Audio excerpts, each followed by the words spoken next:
Bonjour à tous, bienvenue sur cette nouvelle vidéo. Aujourd'hui, nous allons répondre à une question qui nous a été posée par Michel. Et donc, je vous lis la question. Michel disait, voilà, j'ai quelques problèmes pour utiliser herself, himself, yourself. Pourrais-tu m'aider? Donc tout d'abord, merci Michel de nous avoir posé cette question. On aime bien comme ça recevoir des questions, ça nous donne des idées pour faire de nouvelles vidéos et pour répondre à des problématiques que vous avez vraiment. Donc n'hésitez pas, hein, si vous avez d'autres questions, vous pouvez les poser.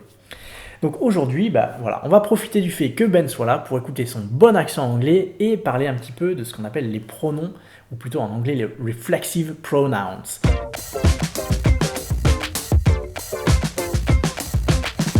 Ben, est-ce que tu peux déjà nous dire quels sont ces fameux pronoms réflexifs? Bien sûr. Donc, on commence avec I, qui devient myself, ou en français, moi-même.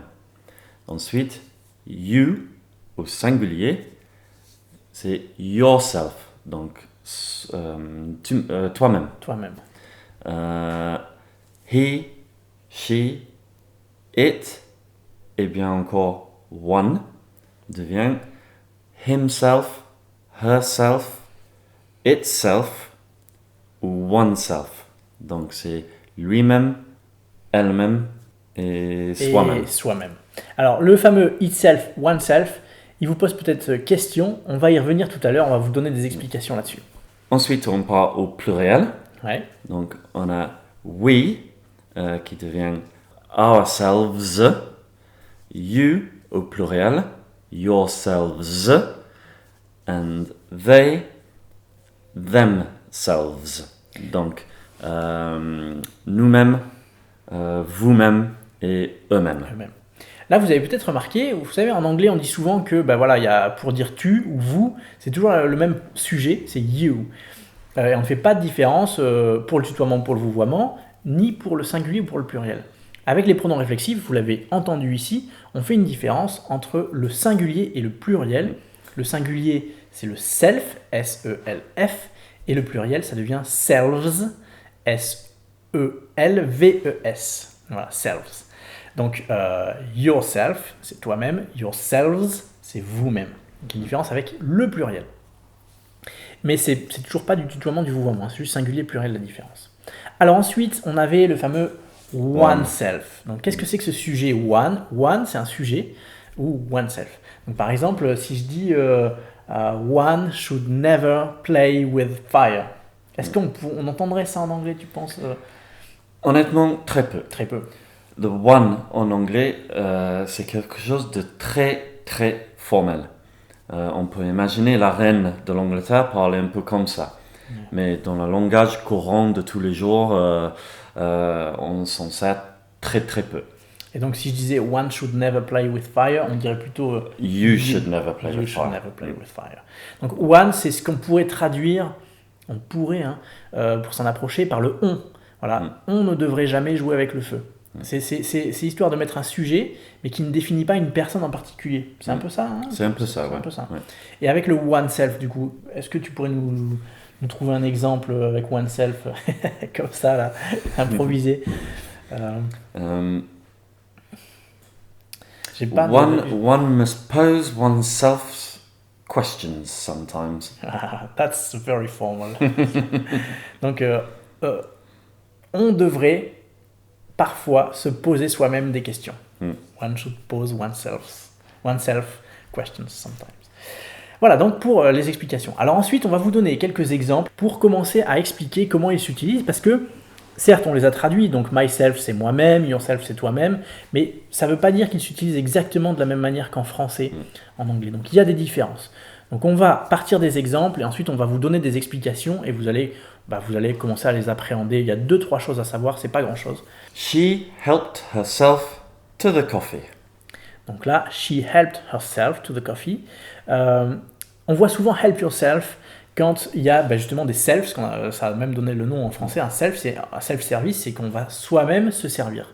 Donc she helped herself to the coffee, c'est-à-dire elle est allée se servir elle-même du café. Donc là, il y a la notion d'emphase elle-même. Voilà, elle s'est aidée elle-même. On prend un autre exemple. Ouais. He blames himself for their divorce.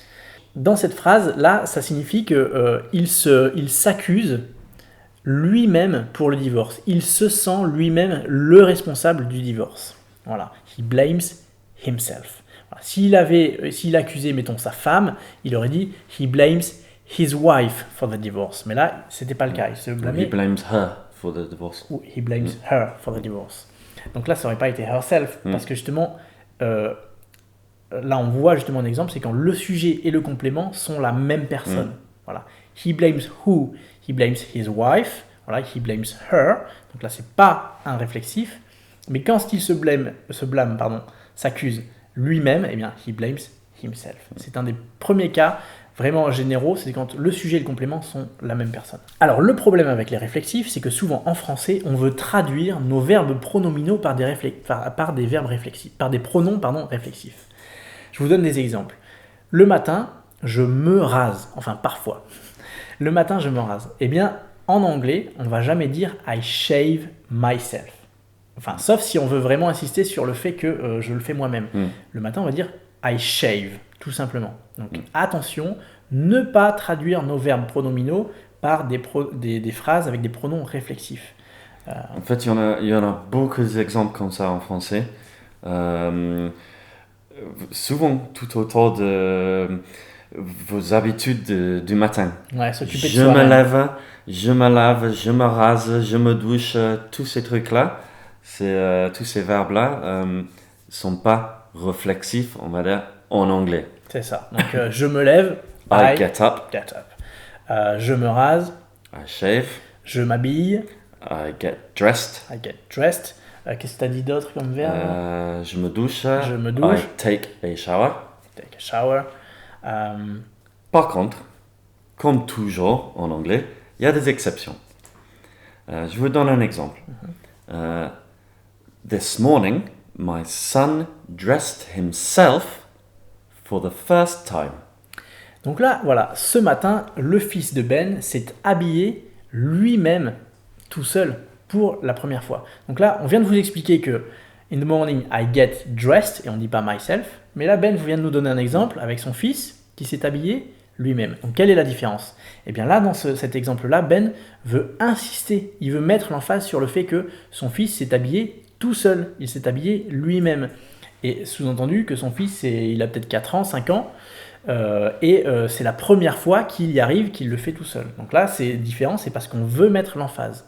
Donc quand vous voyez ce type de construction en anglais, c'est pas comme en français où c'est un verbe pronominal, c'est vraiment qu'on veut mettre l'emphase sur le fait que voilà, c'est le sujet de la phrase qui a fait ça tout seul, lui-même. Oui, mais bon, par contre, parfois, on voit une autre petite construction. C'est pronom réflexif plus le mot by. Par exemple, si je dis I went to the restaurant by myself. Dans ce cas-là, ça implique la notion de tout seul.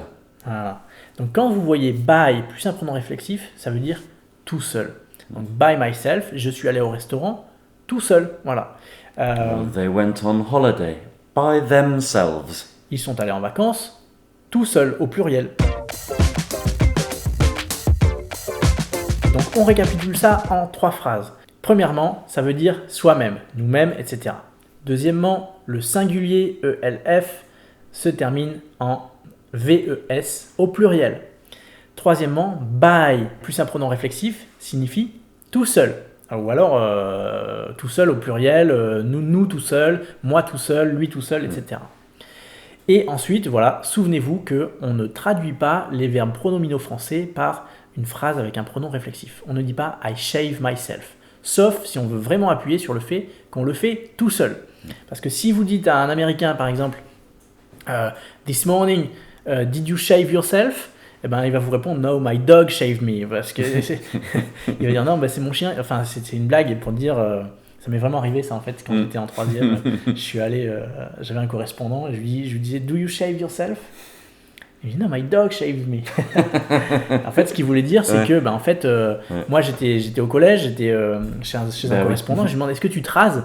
On était au 3e, on commençait juste à se raser. Je lui dis tu te rases toi? Et en fait, il fallait juste que je lui demande do you shave? Voilà, il fallait pas que je dise do you shave yourself. Parce que ça signifiait est-ce que tu te rases tout seul toi? Voilà. Et voilà donc pour cette leçon, merci de l'avoir suivi et à la semaine prochaine pour la suivante. Bye bye. Bye.